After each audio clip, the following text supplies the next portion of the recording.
Deməli, bizim bugünkü dərsimiz olacaqdır. Süni və sintetik liflərdən olan parçalar 7-ci sinifdən 24-cü mövzu. Bax, burada bizə kitabda nə verilibdir? Deyir ki, bütün növ parça materialları iki böyük qrupa bölünür. Təbii və kimyəvi parçalara. Kimyəvi yanında baxın, mötərizədə süni də verilibdir orada. Ümumiyyətlə parça bilirik ki, sapdan alınır, sapda liflərdən alınır. Düzdürmü? Deməli, parçalar dedik neçə növə bölündü. Bircə dəqiqə. Deməli, təbii və kimyəvi. Baxın, biz keçmişdik, təbii və süni var idi, süni və sintetik var idi. Məsəl üçün, biz həll edicilərdə demişdik ki, həll edicilər iki cürdür, təbiidir, sünidir. Yapışqanları demişdik ki, yapışqanı 2 tığla yadda saxlamışdıq, 3 tığla yadda saxlamışdıq ki, təbii və sintetik idi. Baxın, parçada da verilibdir ki, təbii və kimyəvi. Kimyəvi, bax, parçalar dedik ki, bircə dəqiqə, təbii, bax, bu testlərdə qarışdırılır. Kimyəvi. Bir dənə də bax, burada süni sözü yazılıbdır. Üçü də görürsünüz i hərfi ilə. Məsəl üçün, sintetik yazılsa, nə ilə bitir? Sintetik. K hərfi ilə bitir. Deməli, biz bunu parçalara aid edə bilmərik. Bax, bu şəkildə yadda saxlayın ki, testlərdə qatışdırmayasınız. Bax, çox müəllimlər buranı testdə qarışdırılır. Deməli, parça materialları iki qrupa bölündü. Təbii və kimyəvi. Kimyəviyə də aid elədik sünini. İndi davam edirik. Deməli, baxın, müəllimlər, burada nə deyir? Deyir, təbii parçalar heyvan, bitki və mineral mənşəli xammaldan hazırlana bilər. Deməli, təbii parçalarda neçə cür ad çəkildik, neçə cür xammaldan oldu? Heyvan, bitki və mineral mənşəli. Bax, heyvan bildiyimiz heyvan, bitki, mineral da deyəndə nəyi düşünürük? Məsəl üçün, sudur, başqa qida maddələrinin tərkibində var ki, minerallar. Yəni, bunlar hamısı, üçü də təbii parçaların hazırlanmasında istifadə olunan xammallardır. Deməli, hal-hazırda da ən çox tələb olunan bitki və heyvan mənşəli təbii parçalardır. Deməli, tələbat da nəyədir? Bitki və heyvan mənşəliyə. Düzdür, təbii parçalarda 3 dənə xammal adı çəkdik. Heyvan, bitki, mineral. Amma ən çox tələbat nəyə var hal-hazırda? Deməli, təbii parçalara, təbii parçaların da deməli, xammal olaraq bitki və heyvan mənşəli olan təbii parçalara. Deməli, bitki mənşəli parçalara daxildir. Pambıq və kətan parçalar. Biz nə deyirdik? Deyirdik ki, ütülənmə zamanı pambıq və kətan parçalar 180-200 dərəcə temperaturda ütülənirdi. Düzdür? Bax, heyvan mənşəli parçalara isə ipək və yun parçaları aiddir. Biz demişdik ki, yun parçalar 150 dərəcə temperaturda, ipək parçalar isə 110 dərəcə temperaturda. Amma sintetik demişdik ki, kimyəvi məhsullardan alınan parçalar idi ki, 100 dərəcə temperaturda. Yəni, yanırdı da, istidən qorxurdu. Bu qədər öyrəndik. Bax, dedik ki, nə öyrəndik indi? Dedik ki, parçalar özü iki qrupa bölündü. Təbii oldu, kimyəvi oldu, material olaraq. Parça materialı. Təbii parçalar özü də yəni ki, 3 növ xammaldan hazırlandı. Heyvan, bitki, mineral mənşəli. Amma ən çox tələbat təbii parçalaradır. Xammal olaraq da 2 xammaldan hazırlanan. Bitki və heyvan mənşəli xammaldan hazırlanan parçalara. Dedik ki, bitki mənşəli parçalara pambıq, kətan parçalara aid oldu. Heyvan mənşəli parçalara isə ipək, yun parçalar. Məsəl üçün, barama qurdunun ipəyindən ipək parça, heyvan, məsəl üçün, qoyunun da yununu qırxırıq, ondan nə hazırlayırıq? Yun parça. İndi baxırıq, bax, təbii liflər özləri də iki qrupa bölünür. Bitki mənşəli, heyvan mənşəli liflər. Bayaq da dedik ki, deməli, xammal olaraq 3 cürə oldu da, bitki, heyvan, mineral. Deməli, təbii liflər özləri də, yəni ki, iki qrupa bölündü. Bitki mənşəli liflər, heyvan mənşəli liflər. İndi baxırıq, bu hissə sonradan yaranan hissədir kitabda. Yeni kitabda çıxanda. Bax, bitki mənşəli liflərin tərkibi yüksək karbohidrogendən və selulozdan ibarətdir. Nədən ibarət oldu? karbohidrogendən və selülozdan ibarət oldu. Deməli, bitki mənşəli liflər özləri də yəni ki, iki qrupa bölünür. Bitkinin toxumundan alınan, məsəl üçün pambıq, bitkinin gövdəsindən alınan isə kətana və kətən lifi. Bax, bunu necə yadda saxlayaq? Məsəl üçün, bu bir, belə deyək də, pambıq gülüdür. Biz toxumundan, bunun hansı hissəsindən, pambığın hansı hissəsindən istifadə edib? Bu gül hissəsindən, düzdür, toxum kimi götürürük də, belə yadda saxlayaq. Bir də oldu, deməli, kətan və kətənə lifi, o da gövdəsinə, yəni o saplaq hissəsindən alınanlar. İndi heyvan mənşəli liflərin tərkibi zülallı maddələrdən ibarətdir. Məsəl üçün, biz zülallı maddələr əsasən nələrin tərkibində idi? Ətin tərkibində, toyuq ətində var idi zülal, ətdə var idi, yumurtada var idi, südün tərkibində var idi, şabalının tərkibində yüksək miqdarda zülal var idi, qozun tərkibində var idi. Deməli, bax, heyvan mənşəli liflərin tərkibi də parçanın hazırlanmasında olan, deməli, zülallı maddələrdən ibarətdir. Onlar özləri də yəni iki yerə bölünür, müəllimlər. Bax, tərkibi keratindən ibarət olanlar var. Bu hissədə göstərilibdir. Bir də var tərkibi fibroindən ibarət olanlar. İndi bunu biz testdə necə tapaq, qatışdırmayaq, buna baxaq. Baxın, bu hissəyə baxırıq. Bax, tərkibi keratindən ibarət olan isə qoyun keçini götürəcəyik. Bax, keratin, keçi, qoyun. Bunu belə də yadda saxlaya bilərik. Keratini biz saçımıza nə üçün eləyirik? Məsəl üçün, parixmaxerlərdə keratin ona görə eləyirik ki, düz olsun, hamar olsun, qəşəng olsun. Bax, qoyundur, keçi tüküdür. Bunlar nisbətən qıvırcıq olur, düzdür. Deməli, belə yadda saxlayaq ki, heyvan mənşəli liflərin tərkibi zülallı maddələrdən ibarət. Tərkibi keratindən olanda buruğu düzləşdirmək üçün keratin eləyirik də. Məsəl üçün, gedib biz gözəllik salonunda qoyunla keçini yadda saxlayırıq. Amma tərkibi fibroindən ibarət olanlar deyəndə artıq biz burada barama qurdundan alınan ipəyi yadda saxlayacağıq. Çünki, baxın, fibroin, fibro, b, fibroda da var, barama, b, baramada da var. Yəni, 2 b kimi həm b var burada, həm r hərflərin ardıcıllığı. 2 b kimi də bunu yadda saxlayacağıq. İndi davam edirik. Bax, burada iki cümlə var ki, onlar da qarışdırılır. Birinci oxuyaq, sonra təhlil eləyək. Bax, deyir ki, Azərbaycanın əksər rayonlarında pambıqçılıq, baramaçılıq, həmçinin heyvandarlıq inkişaf etdiyi üçün bitki və heyvan mənşəli liflər əsasında toxunan parçalardan olan geyimlərə daha çox üstünlük verilir.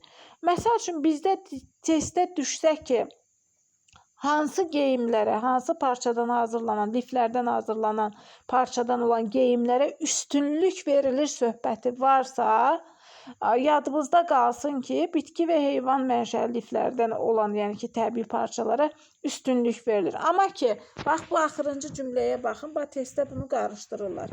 Deyir ki, müasir insanın qardirobundakı geyim əşyalarının əksəriyyəti süni hazırlanıb. Bax, qardirobumuzdakı geyim əşyalarının əksəriyyəti necə hazırlanıb, necə liflərdən hazırlanıb desək, süni yadımızda saxlayacaq. Amma ki, üstünlük nəyə veririk? Təbii ki, cibimiz sözümüzə baxsa, imkanımız çatsa, təbii ki, baha da olsa, yəni ki, üstünlük verərik də, imkanımız çatsa, təbii lifdən olan parçalara.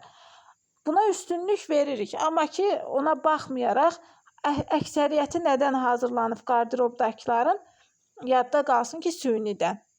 Yəni ki, bütün bizim qardirobumuzun hamısı təbii deyil. Düzdür, bəyənirik təbii parçaları, amma çox baha olduğu üçün, tapılmadığı üçün sünidən çox istifadə edirik. Bax, bunu bu şəkildə yadda saxlayın.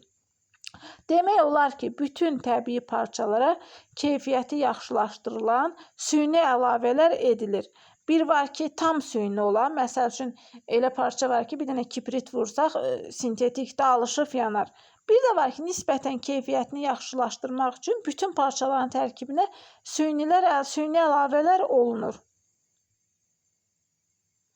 Bax, burada bir cümlədə verilibdir. Baxın, kimya elminin inkişafı ilə müxtəlif mənşəli xam maldan emal yolu ilə kimyəvi toxuma lifləri alınmağa başladı. Elə bu əlamətlərinə görə də parça süni və sintetik olaraq iki yerə bölündü. Deməli, kimyanın inkişafı ilə kimyəvi toxuma lifləri alınmağa başladı. Həmin o səbəbdən də süni və sintetik olaraq iki yerə bölündü parça lifləri. İndi baxırıq. Bax, burada nə deyir? Süni parça lifləri necə emal edilir? Bu hissəyə baxırıq. Bax, süni parça lifləri üçün xam mal qismində nədən istifadə olunur? Desə, deyəcəyik ki, küknar ağacının oduncağından və pambıq tullantısından alınan selülozdan istifadə olunur. Süni, sintetikdən getmir. Sintetikdə görürsünüzmü? Bax, sintetik liflərin emalı üçün əsas xammal daş kömür və neftin emalından alınan qazlardır. Bax, sintetik desək, neft və daş kömürü götürürük, onun emalından alınanları. Amma süni desə, deməli, pambıq tullantısından alınan selülozdan və küknar ağacının oduncağından. Süni, deməli, nisbətən sintetikdən daha yaxşıdır. İndi baxırıq. Bax, kimyəvi liflərin emalı 3 mərhələyə bölünür. 3 mərhələdir. Hansı mərhələlərdir? Baxın, burada kitabımızda verilibdir. Birinci, əyrimə məhlulunun alınması, lifin işlənməsi, lifin formalaşması və lifin işlənməsi. 3 mərhələdən ibarətdir. Bax, bu testdə düşür ki, məsəl üçün, kimyəvi liflərin emalı hansı 3 mərhələdən ibarətdir? Birinci, əyrimə məhlulu alırıq, lifi formalaşdırırıq, sonra lifi işləyirik. İndi baxırıq. Bax, əyrimə məhlulunun alınması dedikdə biz nə başa düşürük? Burada kitabda bizə nə verilibdir? Bax, burada bir cümlə verilibdir ki, mineral liflərdən başqa yerdə qalan bütün kimyəvi liflər ərimə məhlulu və ərintidən alınır. Bax, mineral liflərə biz harda rast gəlmişdik? Təbii parçalarda rast gəlmişdik. Düzdür? Burada yuxarıda bizə cümlədə verilmişdi ki, təbii parçalar, deməli, heyvan, bitki və mineral mənşəli xammaldan hazırlanır. Amma biz burada nədən söhbət edirik? Söhbət edirik kimyəvi liflərin emalından. Dedik ki, 3 mərhələdən ibarətdir. Burada da deyir ki, ərimə məhlulunun alınması mineral lifdən başqa yerdə qalan bütün kimyəvi liflərin ərimə məhlulu və ərintilərindən alınır.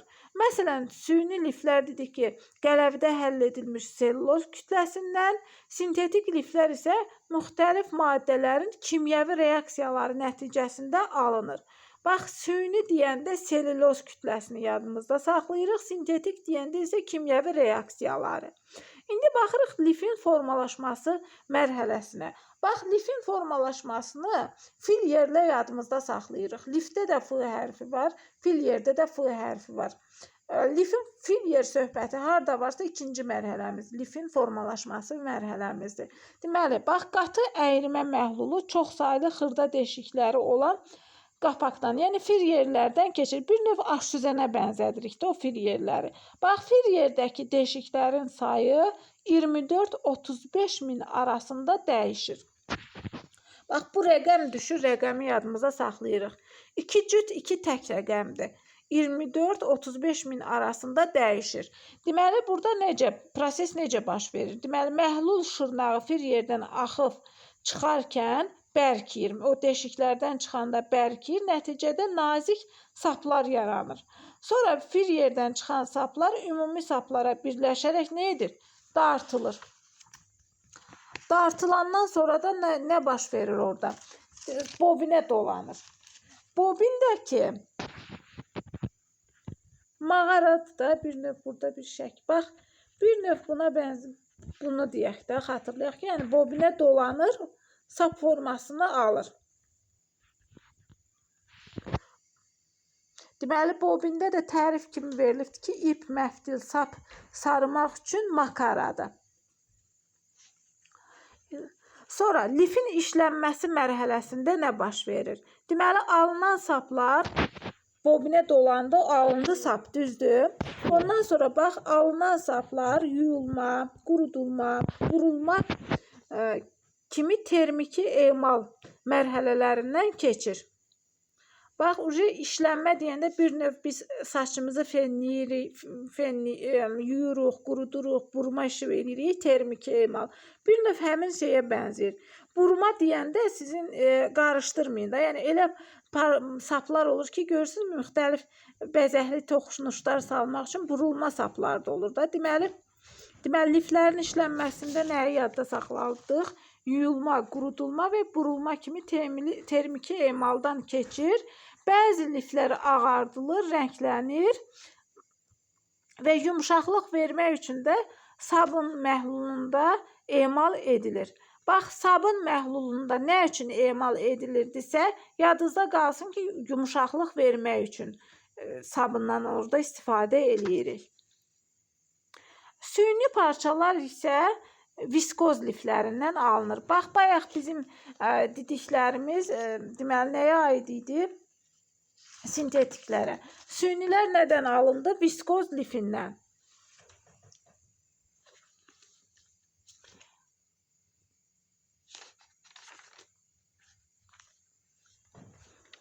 Bax, viskoz deyəndə, viskoz liflər belə deyək də, sadəcə küknar ağacının oduncağının yonqarından alınır. Yəni, heç bir qarışıq ora əlavə olunmur.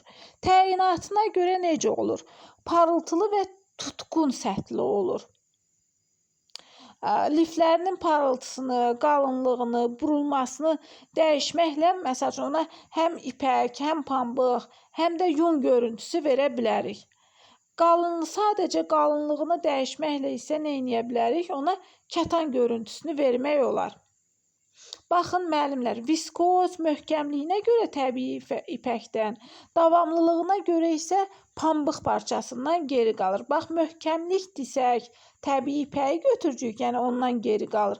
Amma davamlılığına görə, dözümlülüyünə görə pambıqdan geri qalır.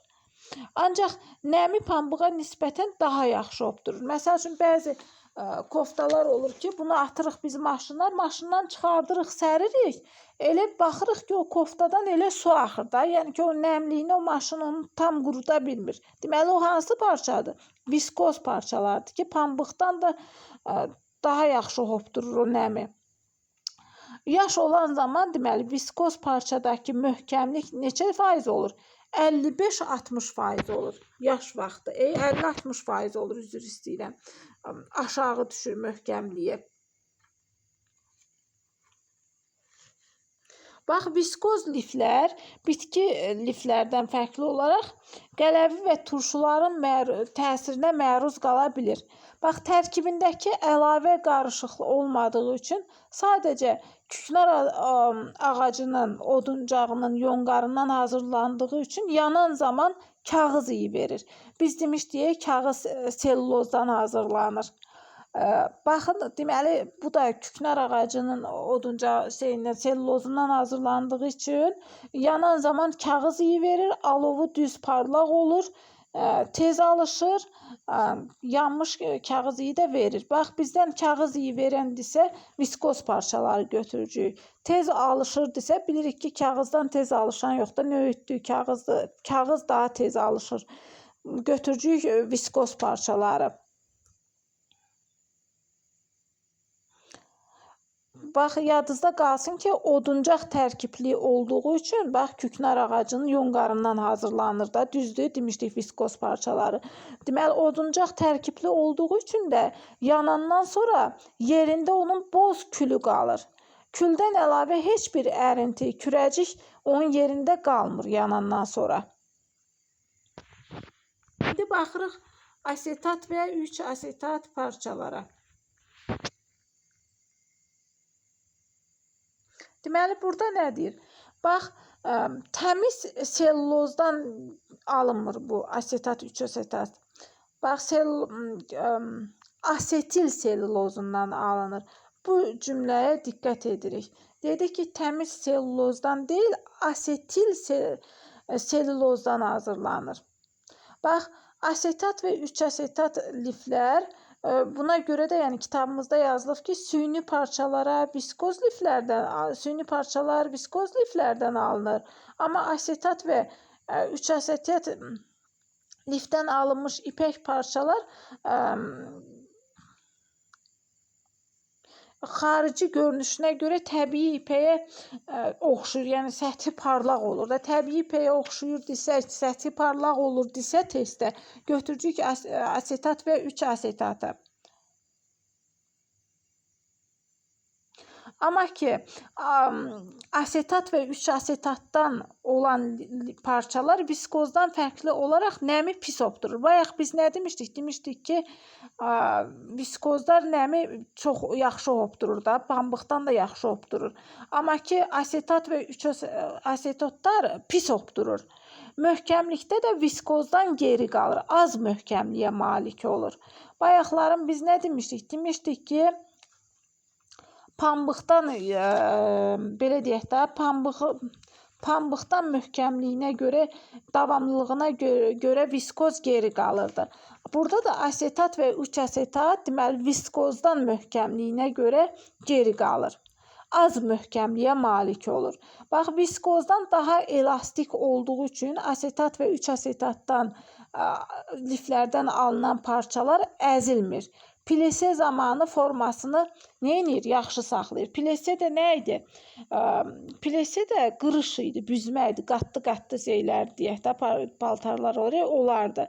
Burada da kitabda da bizə tərif verilibdi ki, kiçik mexaniki preslənmiş, tikişsiz büzmə şəklində və ya yastı və ya qarmon kimi çıxıntısı olan dekorativ geyim elementlərdir plise. Qatlı büzməli paltarlar deyirik də. Deməli, asetat və 3-asetat bu pleseni yaxşı saxlayır, büzmələri yaxşı saxlayır. Asetat və 3-asetatda bir-birindən, yəni ki, məsəl üçün, qızdırmaya tab gətirə bilmə qabiliyyətinə görə də bir-birindən fərqlənir. Məsəl üçün, deyirik ki, asetat yüksək qızdırmaya dözümlüdür. Üzr istəyirəm, yüksək qızdırmaya, yəni ütün temperaturunun yüksək qızmasına dözmür. Məsəl üçün, asetat deyək ki, 210 dərəcədə məsəl üçün qızdırılan zaman əriyir. Amma 3-asetat istiliyə daha davamlıdır. 3-asetat məsəl üçün 300 dərəcə istiyə qədər dözür. Yəni, ərimə temperaturu 3-asetatın 300-dür. Bax, 3-asetat 300. İkisində də 3 rəqəmi var. Yadda saxlayırıq ki, deməli, 3-asetatın istiyə dözümü yüksəkdir. Yəni, istiyə dözümlüdür. 300 dərəcəyə qədər temperatura dözür. Amma sadəcə asetat istiyə dözümsüz. Yəni, 210 dərəcədən yuxarı istilik qalxdığı zaman nə edir? Əriyir. Sonra, yanma formasına görə də viskoz liflərdən asetat və 3-asetat liflər fərqlənir. Fərq nədən ibarətdir? Bax, viskoz liflər yananda deyirdik ki, kağız iyi verirdi, düzdür? Yananda onun külü qalırdı. Çünki demişdik ki, viskoz təmiz sililozdan alınmış lif idi. Ancaq asetat və 3-asetat selülozdan deyil, asetil selülozundan alındığı üçün yanan zaman belə deyək də, sirkə iyi verir. Yanan zaman qonur rəngdə olur, qonur xırda sirkə iyi verən kürəciyə çevrilir. Sadə ildə desək, əriyib yapışır da, ərinti əmələ gətirir o yanan zaman.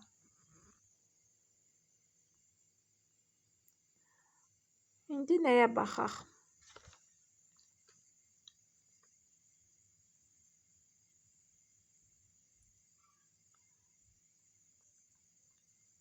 Bax, burada verilibdir bizdə poliamid liflərdən alınan parçalar var, poliefirdən alınan parçalar var. Bunlara bir dəqiqə baxaq. Bax, deyir ki, müxtəlif ölkələrdə bu hissəyə baxırıq bircə dəqiqə. Bax, burada nə deyir bizə? Deyir ki, sintetik parçalar poliefir, poliamid və poliakrinolitil liflərdən emal edilir. Bax, sintetik parçalar da bir-birindən kimyəvi tərkibi və bəzi xüsusiyyətlərinə görə yanma xarakteri ilə fərqlənir. Bax, müxtəlif ölkələrdə deməli sintetik liflər müxtəlif cür adlandırılır. Buna görə də ən geniş yayılmış lif və parçalarla tanış oluruq. Bax, poliefir liflərdən hansılar hazırlanır? Poliefir liflər desək, poliester, lafsan və kriplin. Bunlar deməli o vaxtlar var idi, kriplin parçalar var idi, lafsan var idi, poliester var idi. İndi də məsəl üçün biz bəzən olur ki, Temudan geyim sifariş veririk, düzdür? Geyim sifariş verən zaman orada geyimin parçaları, geyimin materialı haqqında tərkib yazılır. Baxırıq ki, məsəl üçün poliester tutalım ki 20%-dirsə, lap 10%-dirsə, deməli o geyimin keyfiyyəti, sintetik tərkib azdır onun tərkibində. Amma bəzi geyimlər olur ki, 100% poliester yazır. Deməli tam sintetikdir. Sintetik maddədən alınıbdır, kimyəvi tərkiblidir. O zaman biz o paltarı zakaz vermirik. Nəyə görə? Çünki bilirik ki, alıb gətirən zaman tez xarab olacaqdır. Yaxşı material deyil. İndi burada da yadda saxlayırıq ki, poliefir liflər deyəndə poliester, lafsan, bir də kriplin parçaları alınır. Bunlar hamısı sintetik tərkiblidir. Bizdən sintetik parçaları soruşur. Sintetik parçalar da 3 növdə oldu. Poliamid, poliefir, poliakrinotiliril. Dilimdə dolaşdı. Yəni 3 dənə P kimi yadda saxladıq. Poliefirdə də oldu. Poliester, lafsan, kriplin. Bax, poliefir liflərdən alınmış parçalar yumşaqdır, elastikdir, möhkəmdir. Demək olar ki, əzilmir, qızdırılma zamanı qat və pleseni yaxşı saxlayır. Plese də büzmə deməkdir. Gündə ağarmır, güvə və mikroorqanizmlərlə zədələnmir. Nəyə görə? Çünki sırf sintetik tərkiblidir. Bax, sintetik tərkibli olduğu üçün iysiz əriyir yanan zaman. Bərk kürəcik əmələ gətirir. Bax, bərk kürəcikdirsə, biz nəyi götürcüyük? Sintetik parçaları. Sintetik parçalara da necə ad vermişdilər? Poliefir parçalar. Poliefir parçalarda da deməli nələr oldu? Poliester, lafsan, kriplin. Yanan zamanda deməli iysiz əridi, bərk kürəcik əmələ gətirdi.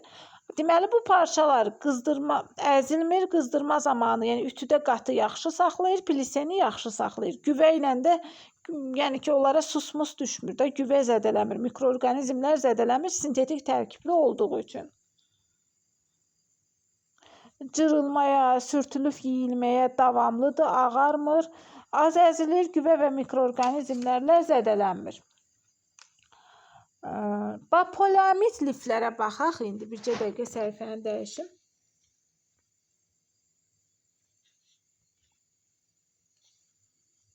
Bax, poliamid liflər poliefir liflər kimi yanmır, iysiz əriyir, yumşaq kürəcik əmələ gətirir. Bax, bayaqkilər qatı sintetik idi, ona görə deməli necə idi? Bərk kürəcik əmələ gətirdi. Amma burada nə deyir? Burada deyir ki, poliefirlər kimi yanmır, sadəcə əriyir, yumşaq kürəcik əmələ gətirir, yəni bərkimir. İndi baxırıq elastan lifinə. Elastana laykra da deyirlər. Məsələn, o vaxtı lukra da deyirdik biz. Lukra, yəni bədənə yapışan koftalar olurdu. Biz uşaq vaxtı bir ara moddaydı. Deməli, əsasən digər lifləri qatışdırılır buna. Elastan lifləri dartılma zamanı çox elastikdir. Yəni, öz uzunluqlarını 7 dəfə böyüdüb, daha sonra əvvəlki ölçüyə gətirə bilər. Elastanı biz elastiklə də yadda saxlaya bilərik də. Biz demişdik ki, santimetrli lentlər necə olmalıdır? Yumşaq materialdan, amma dartılmamalıdır. Elastik materialdan, amma dartılmamalıdır. Bax, elastan lifi elastikdir, amma dartılandır. 7 dəfə böyüyür, daha sonra əvvəlki formasına qayıda bilir. Bədənə kip oturan şalvar, trikotaj, uzunboğaz və gödək corab məmulatlarının istehsalında istifadə olunur. Bax, elastan elastiklə yadda saxladıq. Kip oturan şalvar, trikotaj, uzunboğaz və corablar, yəni gödək corabların istehsalında bu elastan parçasından istifadə olunur. Deməli, belə geyimlər bədənə yapışır, amma elastik olduğu üçün hərəkətə mane olmur da. Yəni, 7 dəfə böyüyüb kiçilirsə, deməli, nə qədər bədənə yapışsa da bizi incitmir. yaxşı dartılan materialdır, əzilir, möhkəmliyi ilə fərqlənir.